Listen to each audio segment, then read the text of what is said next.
Hi friends, இப்போ நம்ம பார்க்குறது என்ன அப்படின்னு பார்த்தீங்க அப்படின்னா மணத்தக்காளி கீரை. இது வந்து நம்ம தோப்பில் இருந்து நம்ம இப்போ பறிச்சுட்டு வந்திருக்கோம். இது வந்து நம்ம இயற்கையாகவே வளர்ந்தது, எந்த விதமான உரமும் இல்லாமல் ஃபுல்லுமே இயற்கையாக வளர்ந்தது. ஸோ ரொம்ப உடம்புக்கு ரொம்ப நல்லது இந்த கீரை.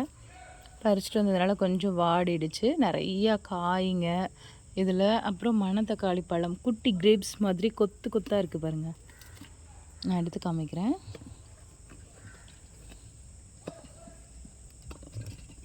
பாருங்க எப்படி கொத்த பழமாக இருக்குன்னு. இது வந்து பறித்து சாப்பிட்றதுக்கு ரொம்பவே நல்லாயிருக்கும். அது மட்டும் இல்லாமல் நம்மளுடைய எப்படி அழகாக மணிமணியாக இருக்குது பாருங்கள், குட்டி கிரேப்ஸ் மாதிரி இருக்குது.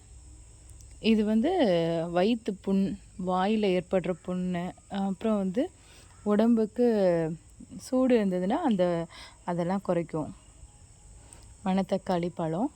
இது வந்து நாங்கள் ஒரு கிண்ணம் ஃபுல்லாக எடுத்து வச்சுருக்கோம்.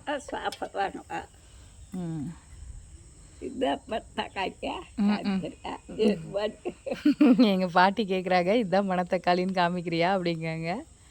இது பார்த்திங்க அப்படின்னா இந்த கிண்ணம் ஃபுல்லாக நாங்கள் மணத்தக்காளி பழம் எடுத்து வச்சுருக்கோம். இது வந்து நம்ம குழம்புக்கு யூஸ் பண்ணலாம், புளி குழம்புக்கு போடலாம், ரொம்ப சூப்பராக இருக்கும்.